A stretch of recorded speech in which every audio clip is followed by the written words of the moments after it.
আসসালামু আলাইকুম। দুনিয়া ডিজিটালে আপনাদের প্রত্যেককে স্বাগত জানাচ্ছি।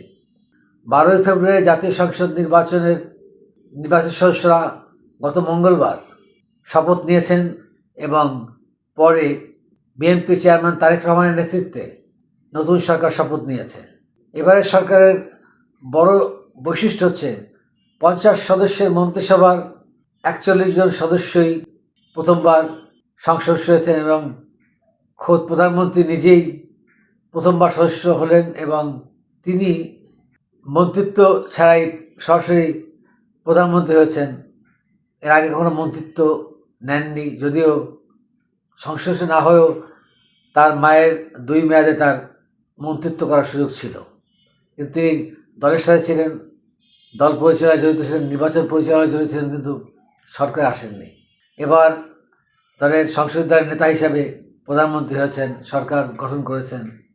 বিএনপির নতুন সরকারের প্রধানমন্ত্রী তারেক রহমান তার পূর্ণমন্ত্রী হিসেবে শপথ নিয়েছেন 25 জন, প্রতিমন্ত্রী হিসেবে শপথ নিয়েছেন 24 জন।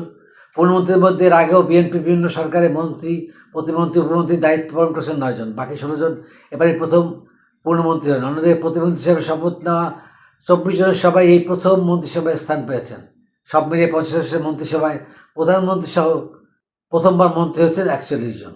প্রথমবার সংসদ নির্বাচিত হয়েই প্রধানমন্ত্রী হিসেবে শপথ নিয়েছেন 9 জন।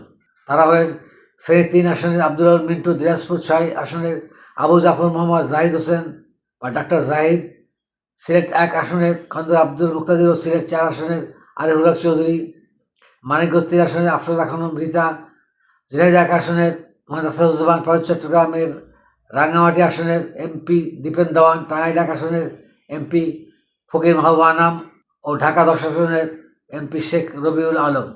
অন্যদের 24 প্রতিবন্ধীর মধ্যে 21 জন এবার প্রথম সংসদ নির্বাচিত হয়েছেন।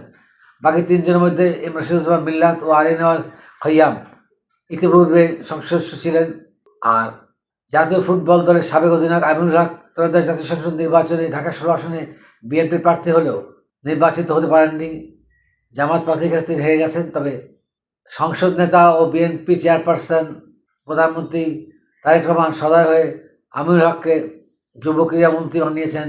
তিনি অসংসদ সদস্য হিসাবে টকটকায় প্রতিমন্ত্রী হয়েছেন। সংবিধানের সংসদ নেন এমন ব্যক্তিদেরও মন্ত্রিসভার সদস্য করা যায় যদি তাদের সংসদ নির্বাচিত হওয়ার যোগ্যতা থাকে, তবে শর্ত হচ্ছে 1/10 বেশি তারা এ ধরনের ব্যক্তিরা মন্ত্রী হতে পারবেন না।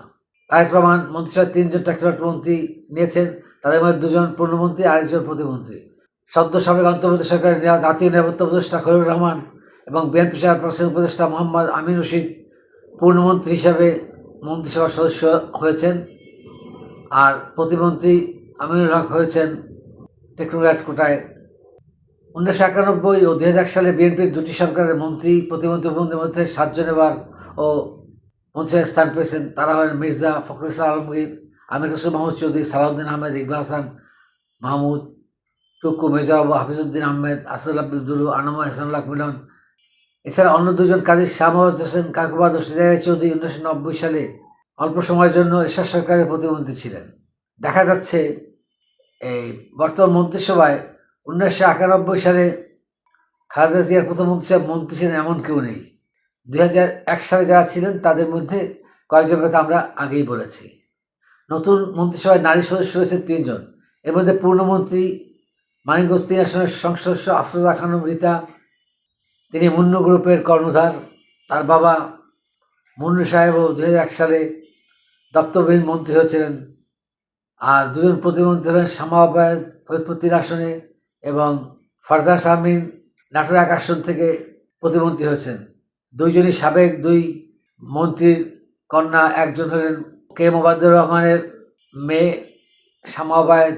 কে মোবাদ্দুর রহমান বঙ্গবন্ধু মন্ত্রিসভার মন্ত্রী ছিলেন, খন্দকার মোশতাকের মন্ত্রিসভার সদস্য ছিলেন।